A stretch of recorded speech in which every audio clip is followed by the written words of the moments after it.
Hello, everybody. Welcome to the Smart Connector podcast. My name's Jane Baylor, and I've got an amazing guest for you tonight, Raja Vaidya. Raja, welcome.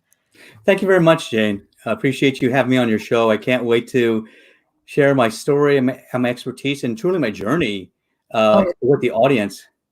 Definitely. So before we get into it, Raja, I'm just going to tell our audience a little bit about you so they know who you are, where you're coming from, and what you're all about, if that's okay. Wonderful. Yeah, so Coach Raja is a triple threat: science for the mind, karate for the body, and music for the soul.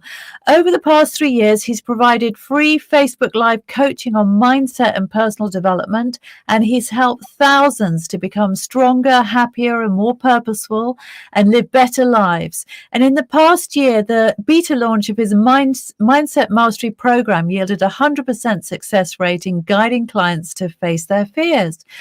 After 37 years of Tang Soo Do training and coaching, he saw a pattern in teaching white belts to achieve black belt, and he brings all of this into his business life and relationships. And Raja's also a professional speaker who keynoted that says JNJ. What is that, Raja? That's Johnson & Johnson. Johnson & Johnson, fantastic. He won a prestigious award in Toastmasters. He's in the Black Belt Hall of Fame, and he starred in a martial arts documentary movie called The Martialist, and he's just about to release his new book called Unbox Me Today, which we're going to go into in the interview. So all of this despite a lifelong stutter, which he saved for last to show you that any obstacle can be overcome with the right mind shift. So we're going to really get into this whole thing about mindset and mind shift tonight, aren't we, Raja? Certainly. And let me just say, first of all, thank you, everybody that's here. I appreciate you. I have an attitude of gratitude. And truly, that's the way that if you want to feel blessed, if you want to feel like you're healthy, wealthy, and wise, give back. That's going to be the path of the most happiness out there for you. And Jane and I talked about my speech impediment the other day, and I told her, don't bring it up in the beginning. The reason is it doesn't matter, right? Because when I tell you what I'm about to tell you, you'll realize it really is a small percentage of what I'm about to say. Because imagine this. Imagine a student comes into your school program or training, and they don't know anything. They learn based on what you teach them. If you teach them that this handicap will get in the way of your training, they're going to accept that. If you ignore the handicap and say, don't worry about that, let's focus on the training, they will ignore that and focus on their training.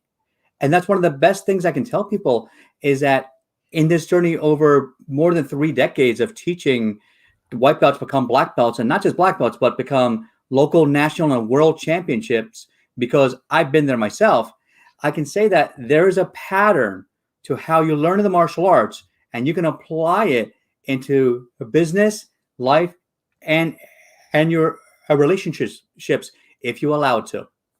So, Jane, how can I help you today, and what questions do you have for me? Well, mindset is a very, very important topic, Raja. It's very closely linked to business success, but it's also very linked to happiness, I think, in life, really.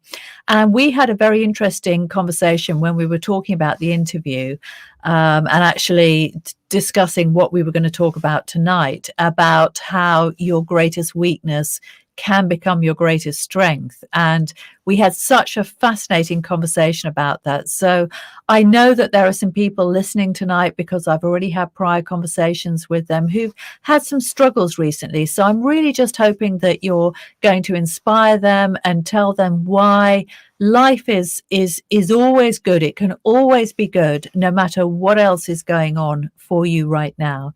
So I'd love to just get into that topic and just start there, if that's okay. Absolutely. One of the most interesting things I learned over the past maybe 6 years of my journey is that life is about 10% of what happens to you and 90% your perception of what happened to you. So let's go back to the 1970s.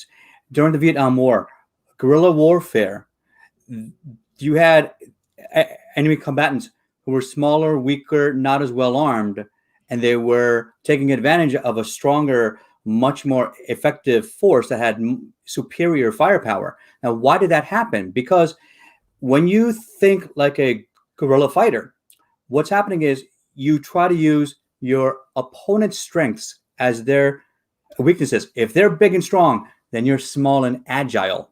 Uh-huh. If they're really well supplied, that means you're really mobile. So now I want you to take like this pyramid of what you believe is your strength and your weakness and flip it over.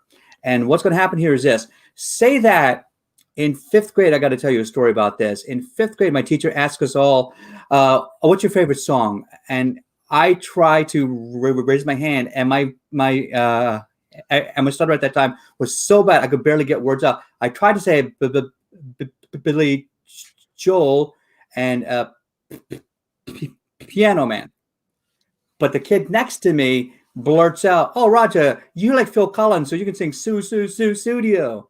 And of course, the whole class laughs. I'm embarrassed. I'm horrified because even the teacher laughs. And I never got an apology for that.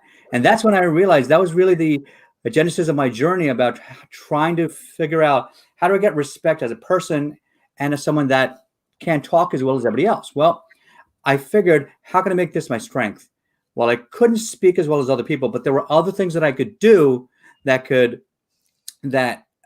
help me to overcome this. Now, two things I did. I knew I could sing, and I also joined karate. So in sixth grade, I joined karate. I just watched The Karate Kid, and I thought, oh, wow, he just kicked that guy in the face, and it changes his entire life. I knew that martial arts was the vehicle to change my life. So what I did is I joined karate. I trained harder than anybody else. And as a result of that, I got to the world championships when I was 16 years old. And then I made another 2-year plan to get to the next one and place in the world championships. And you know what? It worked. And I could have allowed that weakness to stay with me, but instead I turned my weakness into a warrior. I turned my passion into a pain. I turned my complacency into confidence. And if you really think about it, what is the one thing that's holding you back right now? What is that anchor that's dragging on the ground, holding you back on the highway of life? You're in control of it. Jocko Willink and Leif Erikson wrote a book a couple of years ago called Extreme Ownership. And I love. I hope I get to meet them in person someday. And I remember for a while, I kept blaming everything and everybody around me for my problems in life, for my lot in life, even though I had plenty of achievement, but I still felt like somebody owed me something until I read that book and I realized, holy moly, you know what? It's nobody's fault where I am. It's my choices that brought me to where I am. So all of you that are watching out there right now, during the pandemic, did you curl up into a ball and hide in your bed? Or did you go out and say, what can I do anyway? And that's really what this is all about, is that I give hope where people think they are helpless. You're not helpless. To be blunt, you're unimaginative with how you can improve your life. So you need advice. You need a coach. You need a mentor to help you get to the next echelon. I could have said, you know what? Because of my speech impediment, there's out of 10,000 things, there's 1,000 things I can't do. I could have dwelled and focused on that. I'd rather focus on the 9,000 things I can do, right? If someone had told me a couple of years ago I was going to be a runner-up in the Toastmasters International Speech Competition in my entire division, trying for the first time, I would have said, heck no. I would never do that. I don't even like talking to people, let alone Facebook Lives. Now I love them. And Jane and I have been talking a lot recently, and I've been sharing with her also. I just taught a 2-hour workshop last night to some university students about how to do their elevator pitches, about how to create instant rapport, about how to build confidence. Because if you have confidence, people can feel that confidence. It's not only about knowledge and words, it's about body language. If you talk to any professional speaker, they'll tell you, in the 1950s, there was a psychologist who watched people speak and watched the effect of what they do. And he divides that 7% of the communication are the words that come out of your mouth. 38% is the tone. And the other 55% is body language. Wow. 90% of what you're saying about how you communicate is not about your words. It's not about your talk. So when I realized that, I'm like, wait a second. I'm pretty good looking. I got a good body. My words don't matter. Now, you see how I flip that on itself? I use the upside down pyramid idea that it doesn't matter if you flip it, make your weakness into a warrior. Now you use that as your strength. Now, what did my speech impediment give me? It gave me the drive to be better, to continually improve and look for opportunities to grow. So not only did I do that in the martial arts, where I was a world champion and I made a movie and I'm in the Black Belt Hall of Fame, and I wrote a book recently. I'll talk to you about this someday. Right now, I don't want to dwell on this right now, but this is just a quick mock-up of We'll what's going to look definitely like. get to that. We'll get to that, Raja, for Yeah, we'll sure. get to that. And but when you start explaining or when you start changing your perception that what happened to me is, that's what called in psychiatric terms, that's an external locus of control. Extreme ownership means you shift that external locus of control to an internal locus of control. And when you do that, the entire world is at your doorstep, because now you have the choices to make. You control your destiny. And there's a funny story. I was telling someone recently, one of my clients who wanted to become better at their job. And I work in a corporate place, so I won't say any names. But she was telling me that, she works too hard. The bosses don't respect her enough, and she's underpaid. I said, that's great to be underpaid. And she laughed at me. What? What did you say? I said, yeah, it's great to be underpaid. Do you know why? And she just looks at me with this puzzled look on her face. This is going to sound crazy. What do you mean great to be underpaid? Because when you're underpaid, it means that you are overqualified for your position. You know you're better. You know you can achieve more. And you know that you can leave at any time and get something better. You're in control. I love that. I really do. And, the other concept that I just want to revert to is this issue about your weakness being your warrior. Because, I think we so often have this tendency to beat ourselves up for just not being good enough, don't we, Raja? I mean, I have clients myself, I have a lot of very frank conversations with people, and it's a very common thing, I think, for people to, they just, their weaknesses, their own, what they perceive to be weaknesses, are so apparent to them. And they end up comparing themselves to other people, and why can't I be more like them, or, do it more this way? And actually, I had a bit of a revelation when we were talking last night, because I said to you that we have a lot of ADD in our family, so the attention deficit thing, and that how that's manifested for me is just a lifelong inability to engage with to be able to engage with anything that I don't find interesting. I just literally switch off. But the corollary of that is this hyper-focus thing. So something that I am interested in, I can focus on it for 24 hours straight if I could stay awake. And so, that is it's a very interesting concept to me, because I think so many people have what society might call deficiencies, and just flipping it on its head in that way and saying your weakness is your warrior. I think that's just really powerful. I really do. So what I'd like to do, we do have some live listeners and viewers. Hi, Alex. Nice to see you here. And Dan, if anybody is out there, what I'd love to do is to hear from you and to hear what you think your weakness is and how you can turn that into your warrior. Just type it in the chat. We'd love to hear, wouldn't we, Raja? Absolutely. And anything I can do to help you shift your mindset. Remember, I don't like the word mindset because I think of that like set, like it's set in cement. That's what it sounds like to me, right? Because remember, our words become our thoughts. Yeah. So, like anybody who's done NLP understands that, like neurolinguistic programming, your words really become your thoughts. Your thought become your behaviors. Your behavior become your actions, and your actions become your results. Mm. So it starts with those words. So I like to think of it as mind lock, and I help you break your mind lock and create your mind shift because that's truly what it takes. Mm. Um, so please post in the comments any ideas or any. I'm going to say uh, any issues you may be having, and okay, So mind flow. Oh, I like that too. Mind flow. yeah, Jeffrey says mind flow. Yeah, Jeffrey. Hi, Jeffrey. Yeah, great to have you here. Mind flow. And I love that thought. Isn't it great? Just to think, yeah, our minds do flow, don't they? And Mhm. they flow sometimes in directions that we wish they weren't flowing in. And that is the thing, isn't it? Really, to arrest those thoughts and to channel them in a better direction, isn't it, Raja? Isn't that Yeah. partly what it's all about?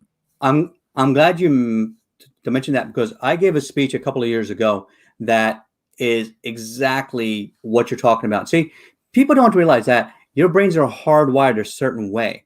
So think about this: your brain is hardwired a certain way. There are 4 different personality types. You're either a choleric, a sanguine, a melancholy, or a phlegmatic.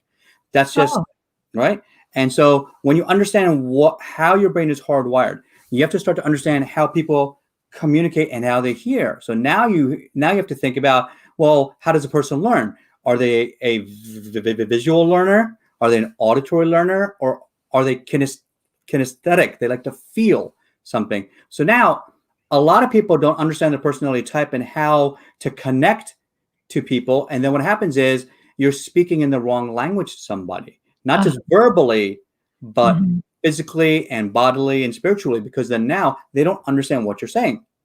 Um, I Somebody asked that. Oh, that's a good one, John. Uh, I love that question. I'm going to tell you about that. All right. So John asks, is the wealth mindset a real thing, and is it genetic or can it be learned? Absolutely, it can be learned. Here's what I've seen. My family, when they grew up, they come from a poor background. We are first generation here. And what we've all learned once we came to America is that, wow, this is the land of opportunity. You can start doing everything. My parents, they wanted me to become a doctor, a dentist, a lawyer, something. I ended up becoming a scientist. They told my sister, you have to be a doctor too. She didn't want to be a doctor. She became a lawyer and she had to fight with them to become a lawyer. And my youngest sister, she didn't want to go into science at all. She couldn't stand it. It wasn't her thing. So she went into business. But now all 3 of us are happy and content because we were able to break away from our parents' small-minded thinking. And small-minded doesn't mean not intelligent. It just means you're closed off to the opportunities that are out there. See, there are many, many opportunities all around you, but opportunities don't knock. You have to look for them. And you look for them by trying out different things. Now, in order for you to create that mind shift, your brain, as I was saying earlier, is sort of hardwired. Well, if you think about a train on its tracks, the train is only going to go where the tracks are laid. What you have to learn to do is pick up the tracks, lay them down somewhere else, and now your train of thought can go anywhere you want it to because you decided where to lay down the tracks. Does that make sense? So if you're feeling me, comment down below train. So you'll understand the train analogy. Yeah. So I just want to respond to something that Alex has said, because he Yeah. said when he was in the corporate world, he was told that he mumbled. So he was said that a mumble would be construed as a lack of confidence or a knowledge of his subject matter, which gave him the opportunity to flip it into his uniqueness, which was a calming voice, Mhm. which people resonated with. So it's amazing, isn't it? Sometimes people put things, they put a criticism in front of you. And if you can turn that into a strength, because I think there's a natural rebelliousness in a lot of us that can be a source of our power, right? If somebody says you can't do this, or somebody labels us prematurely, I personally love that, because I think, you know what, you don't know me and I'm going to prove you wrong. So how much of a motivator do you think that is, Raja, for you personally? How much has that been a motivator for you, this thing of people actually labeling you in a certain way and you thinking, I'm I not having love it. I love it. You know why? Because I tricked my mind into enjoying that challenge. See, when somebody tells me, "Oh, Raja, he shouldn't do the presentation. He doesn't talk. He doesn't talk as normal. So maybe somebody else should give the presentation." And I said, you know what? That's a nice challenge. I'll take up. Why don't you? So I overheard what you said, and why don't you give me a chance to prove it? So I don't put them on the spot and put them down. What I tell them is, you know what? I believe you just haven't seen me present. And that's why you believe um, artificially that I'm not as good as what is in your mind. But let me reframe that mind for you. Did you know that I've been on a stage with 8,000 people before? Did you know that I was the head instructor of 2 karate schools totaling over 400 students? Do you know right now I'm still the head instructor at my teacher's karate school of over 37 years? Did you know I'm in the Black Belt Hall of Fame? Blah, blah, blah, blah, blah, blah. So now what I did is I took that and took it as a challenge, not as an insult, because I could have taken it as a challenge. What did you say? You talked about that. I'm calling HR. I'm calling your boss. Well, in that case, nobody learns anything. He doesn't learn or she doesn't learn, and that person doesn't grow, and they stay with a small mindset. So I call this the dry sponge analogy. When you have a dry sponge and try to pour water on it, what happens? It beads off, doesn't it? Right? Yeah. Because that sponge is capable of absorbing a lot of water, but it's just not warmed up yet. So what you have to do, our job is that when we get challenged and somebody insults us, we turn it around and say, all right, that's not an insult, that's a challenge. All right, well, let me talk to them and say, hey, here's how I can meet your challenge. Let me prove it to you. Now, if you're confident that you think your opinion is correct, give me the opportunity to prove you that I can make it look good by giving me the opportunity. So now all of a sudden, instead of taking it as an insult, you created a double win, right? Yeah. And that's the thing I tell a lot of people about that. They forget that in their quest to be ambitious and to get ahead, don't step on people. What you want to do is you want to make a win for you both. And when you do that, you live in a life of abundance. Nobody can take you down because you're not taking anybody else down, and you sleep like a baby. Oh, When yeah. I go to bed, I sleep so good because I know I'm doing good in the world. I'm creating impact, and I focus on that impact. And in fact, Johnson & Johnson, you guys all know Johnson & Johnson. I work with Janssen Pharma. Like, could we just relieve released our COVID-19 vaccine, and I had a hand in working on the data for it. So I'm proud to say I'm making big impact there too. But besides that, because of my efforts through Toastmasters, through TEDx, and through another group called Shine, that's the helping inspire new employees. I was nominated for this really prestigious Inspire Award, and for being inclusive and improving our business culture. So by me trying to create that double win, people started to pay attention. They started to see me as a leader and as an innovator. And eventually people started to forget, oh, Raja, the guy with the speech impediment, who cares? He's really good at what he does. Get it? That's what you want to get to. Yeah, that's right. Never let people define your worth. I often say that to people because it's very easy to find ourselves in the midst of critics and people who want to tear us down, for whatever reason. It may be nothing to do with us. In fact, quite often it's just all to do with them, and that they just cannot stand to see us happy or successful or whatever. And just it is important to be aware that there are people in this world who you can challenge, and they will take on the challenge, and they will change their minds about you as a result of that. And there are people who will just go on, being your critic and not being your supporter. And that's okay as well, isn't it, Raja? It is. And, learn to agree to disagree. It's okay. Leave them their confidence, leave them their small mindset. If that's where they're at, it's okay. You can say, you know what? It's okay that you feel that way, but I'm going to do this and you can watch. And that's it. And that's how you, and also, if you read like Napoleon Hill's How to Win Friends and Influence People, one of the best ways for you to deal with people who are trying to be dismissive towards you, very simple thing. You say, well, that's just one opinion. And Yeah. move on. And now you look classy. You did not insult them back. And you allow them to save face so they're not trying to come back after you later. Yeah, Right? yeah. And I've seen some very successful people use that tactic very, very well when somebody will challenge them or tackle them in quite a hostile way. I've seen them say, "Well, thank you. That's an interesting perspective. Thank you." And it's like they just don't know what to say. So that's that's a really, really, really good tool. So I guess really what we're talking about is owning your own power, isn't it, Raja? Not giving it away to anybody else. it's it's interesting, yes, and not only owning your own power, but owning every part of you. See, Mhm.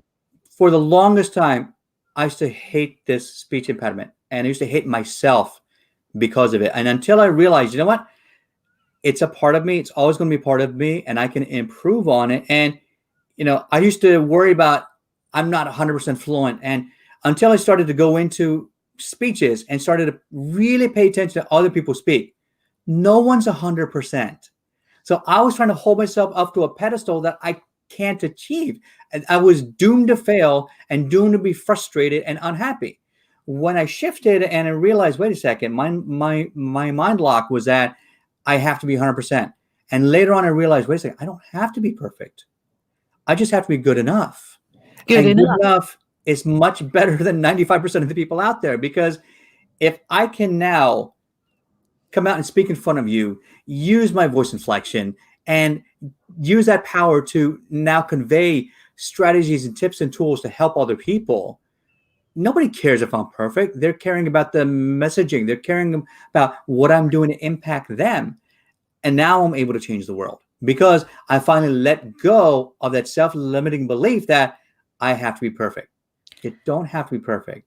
You No. have to be good enough. Yeah, and I think for a lot of women, we have this tendency to beat ourselves up for not being a good enough mother. That's a very common thing with mothers, for example. And Mhm. I often say to people that, the very same thing, that good enough is okay, as long as you love your children and as long as they know you love them. Nobody is going to be the perfect mother. There are always going to be times, whether you're the perfect, trying to be the perfect mother or trying to be the perfect business person or trying to be the perfect wealth creator or the perfect employee or business partner or whatever. You're never going to be perfect because we humans are imperfect. But as long as you're good enough and your heart's in the right place, then your conscience is clear and you should go out there and hold your head up and be proud of who you are and what you stand for, right?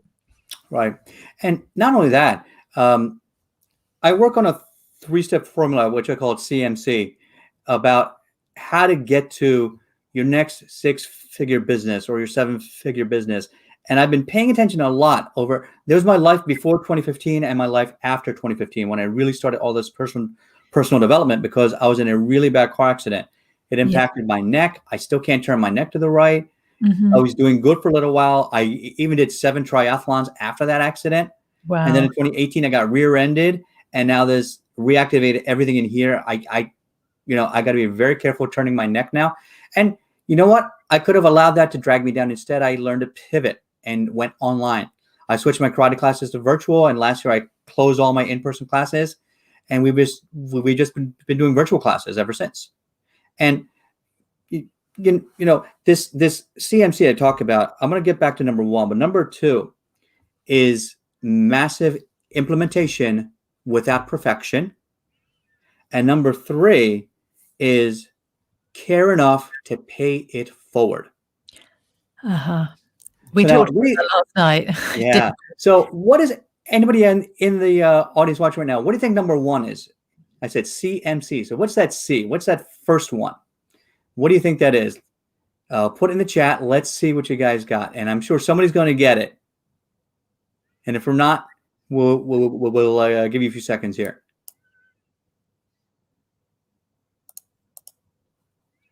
Posting, waiting. All right. It's not commitment.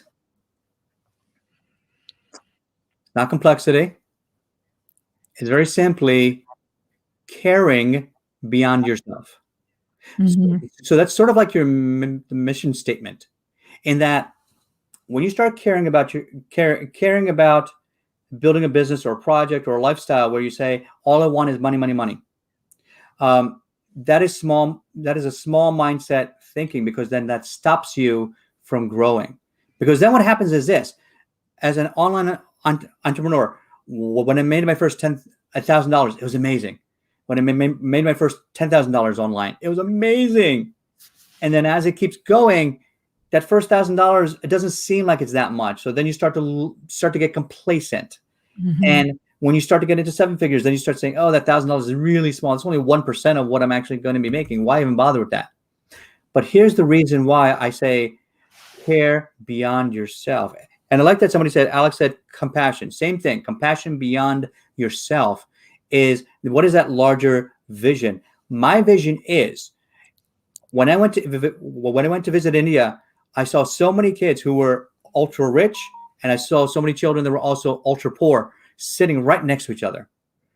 So like those kind of divides, like that duality right next to each other, really shocked me, because here we're in the suburbs in America, and you see different pockets of, like, this is the good part of town, this is the poorer part of town. But in India, everything was right next to each other. It didn't make any sense. And one thing I saw that I know is hurting the country and just the world in general is all these children are not getting an education. And what I want to do, my long-term goal is, I want to educate. I want to create 1 million mind shifts. And I want to do that by building schools where any child can go to, like, regardless of their background, their income, anything. Because once we educate, the next generation now becomes open-minded thinkers. We start to reduce the number of small-minded thinking, because now they get the opportunity to grow beyond the previous generation. So those three things, that caring beyond yourself, massive implementation without perfection, because remember, perfection does not exist. It's all about ready, fire, aim, not ready, aim, fire. Ready, fire, aim. You course correct along the way.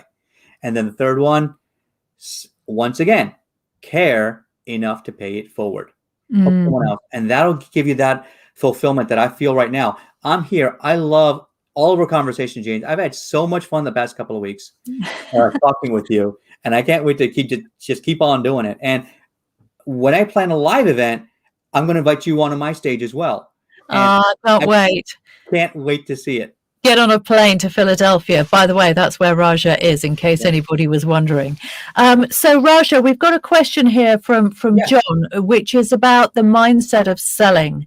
Now, so he's asking about someone who I've also interviewed on my podcast, actually one of my mentors, called Rob Moore. And he says he often says you have to exaggerate to be good in sales. And he says, I'm trying to shift to an exaggeration selling mindset, but it's hard to act like that. In other words, upplay the sales instead of downplay when selling. So I mean, I've got some thoughts around that topic, but how would you respond from your perspective in terms of how to be a really powerful salesperson and how to bring the very best version of yourself to the sales process, Raja? That's a great question, because I was in an MLM company last year where I got to the top 0.03% of sales leaders within the first 60 days of me joining. And I didn't know what I was doing. I was trying to figure it out along the way. But the number one thing that helped me get there was, number one, I think the passion with which I was showing. But I think even more importantly was that I was doing it for them. Yeah. Because what does your customer want? They don't care about you. They don't care about the product. Like when you buy a drill, are you buying a drill because you love drills in your life? Like, do you have a wall of drills on your home and you're showing like, look at all these great drills I have? No, you buy a drill because you want to make a hole. What's that hole for? To put in a hook. What's that hook for? To hold a picture of your family, your dog, a picture of your drill, whatever you want, right? And you buy the drill because you want the hole to put the frame up, right? And that's where I think you have to go into a deep dive. What does the customer truly want? Mm-hmm. They don't. If you're not in connection with that, then you're going to the wrong client. Like your messaging is a little bit off because you're saying, buy the drill. It's so great.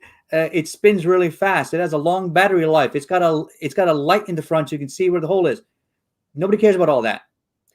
This drill will help you put up your picture faster. Oh, okay. So you see how I reframed it in a way that the audience wants their result. This will help you put up your pictures faster. This will be easier. You have less strain in your hand when you hold it. Now it's about them, right? So there's what's called a WIFM, WIIFM. What's in it for me? Mm-hmm. And if you haven't addressed that in your sales copy or in your marketing or in your Facebook ads or Google ads or any kind of ad you're doing, then your contact marketing is falling on deaf ears. For example, I made a mistake when I opened up my karate school 6 years ago, is that I would tell about all my accolades. Oh, here we go. 6-degree black belt, world champion, Hall of Fame, blah, blah, blah, blah, blah. The moms and dads of kids don't care about that. And when I realized what I was doing, that's right. Thank you. Value first. And what I was doing was I was telling them all about me, me, me, me, me. And when I realized, wait a second, I'm doing that wrong. When I took some marketing courses, when I took copywriting courses, when I took mindset training, and I read books on it, Joe Vitale's book, Hypnotic Copywriting. If you're in sales at all, if you're doing anything online for sales, read that book. That'll really help you out. What it's about is finding what your ideal customer wants. Who are they? Like the moms and dads of my children's classes. They want, I want the kids to have fun. I want them to have confidence. I want them to learn to stand up for themselves. I want them to get fit. And yeah, if they fight, I guess that's fine too, but not to fight, but to defend themselves. So I started to shift around my marketing and say, you know what? Here at Vaidya Martial Arts, we empower children using martial arts as the vehicle to teach them life skills that they can use for the rest of their life to help impact their future careers, their future relationships, and the connection with their parents. And boom, that's a karate school? Oh, sign me up. Yes. Versus that's a kick and punch. Amazing, because you're just you're speaking directly to what every parent wants, which is a stronger, deeper connection with their children, and to raise children that are happy and successful, and that's what it's all about, right? Right. So John's saying follow Coach Raja. Thank you, John. So I have a perspective on this as well, and really all I can do is just echo exactly what you were saying, Raja. But I also have these conversations with people too. And I think there's a great analogy that one of my marketing mentors once mentioned to me, and that he said, particularly online, people behave like drunken teenagers that are just stumbling around from one party to the next. And they're just like, oh, is there anything going on here? No? Oh, okay, right, slam, the door's shut, and it's like, where's the next party? And that's the way that people behave, online. So people don't care about you until they know what you can do for them. And that is so different to real life, because real life, we have the opportunity to build personal connections right from day one. Obviously, it's harder at the moment with this screen mediated, situation that we're in. But when people just come across you as a cold audience, the only thing they care about, really the only thing, is what's in it for me, as Keith said, and as you said, and I think everybody seems to be in agreement. And once they know what you can do for them, then they start beginning to care about you. And then you can bring in your, testimonials or your qualifications or your experience, because at that point, they're going to want to know, well, what qualifies you to do this thing for me? So I think there is a place for that, but it comes second, doesn't it? Does, because think back to Simon Sinek when he, in his book Find Your Why. There's a Yeah. reason why Apple advertises very differently. Most computer companies prior to that would say, "Here's my computer. It's really fast. It does. Here's the CPU speed, and here's the price, and you'll feel good after you buy it." And what Apple did is they kind of flipped it and made it like a golden circle. He talks about where you talk about first the benefits and then the features, not features first and then benefits. So when you flip it like that, so now there's this whole story right now, like throughout this theme, I'm talking about being able to flip your weakness to warrior. It's also about flipping your mindset to internal, to what the audience wants. And when you start to understand that, that's when you become powerful and you create impact. Stop chasing dollars. Instead, chase dreams, because dreams are not going to chase you.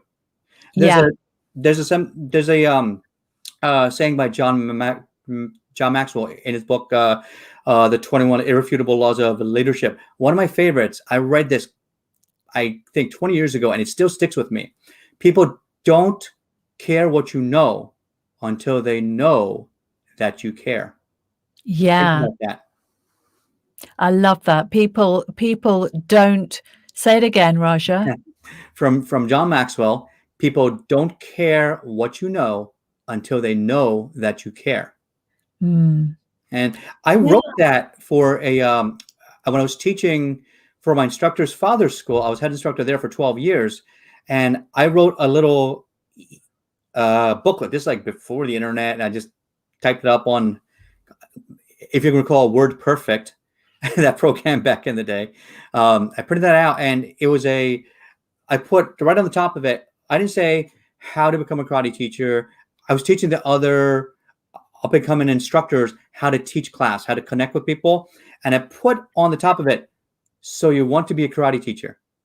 Now notice, see that fine subtlety where I didn't say, here's how you become a karate teacher. No, it's more about, very matter of factly, so you want to become a karate teacher. And now that shifted their mind into opening up a little bit. And I purposely did that because I wanted them to have that little hesitation in their brain. Now, because like if you think about a lot of the content marketing that's out there, it's all very neocortex. It's all very features driven. People tell you exactly what something is and what it's worth and what it's about, without really telling you what's the benefit that you want. When, in fact, when you think about in your limbic brain, deep in here, that's more of your like emotional centers. That's what actually drives choices, because stories tell, but facts tell, but stories sell.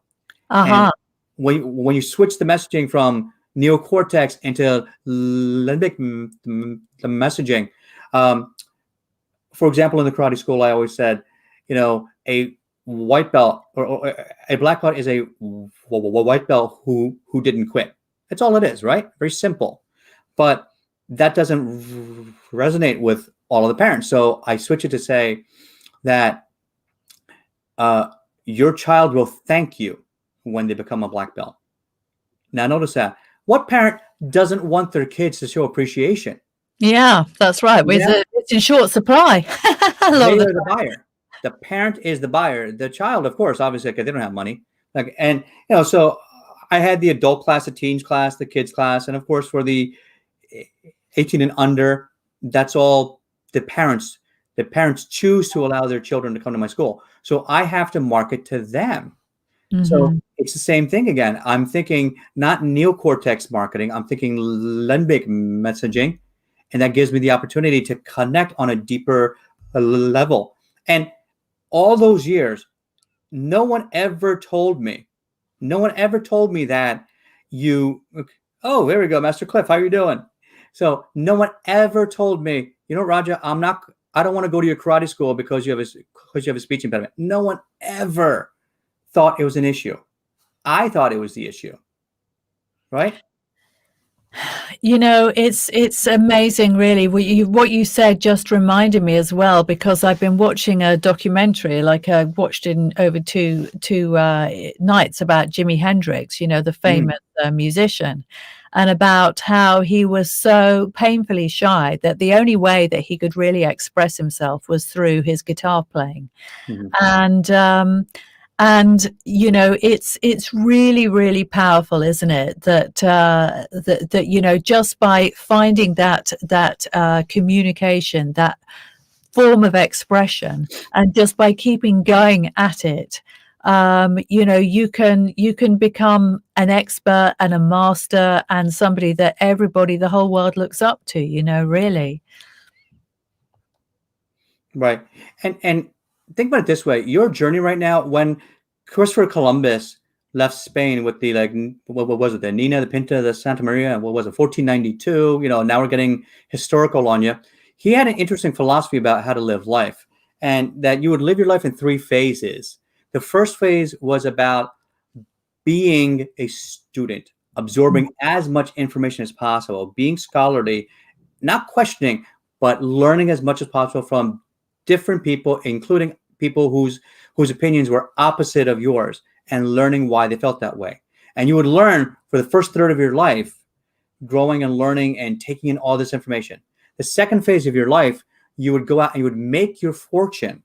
You would implement, take all the information and knowledge that you learned and gleaned, and go out there and start to, make your brand, make your claim on the world. And then that third phase, remember what I said? I said, care enough to pay it forward. Mm. Christopher Columbus also said, give back, help someone else, pay it forward. So you make your fortune. Then after that, you have enough houses and cars and food and whatever you like, shoes and clothes and electronic gadgets and everything else you want right now. You want to go on vacations, you want to drink Cristal, you want to buy bottles of Montrachet for your Mercedes Maybach in the back seat, or just to go out to the club on Friday night. Okay, fine, so be it. You got enough money, you got the cash, go for it. Now, what's next? What's next?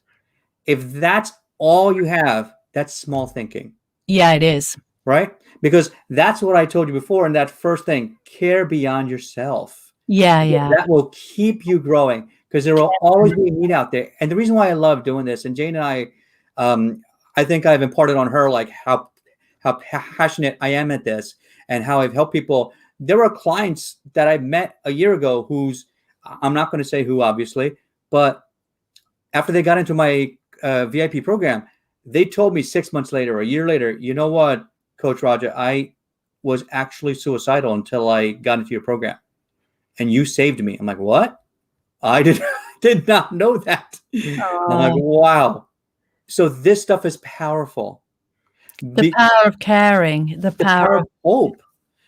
Like right now, this pandemic has shown us that the mental fatigue, anxiety, stress, all these stress hormones are going into your brain. They're changing the way you think. They're changing the way you breathe. It's actually affecting your health and your immune system.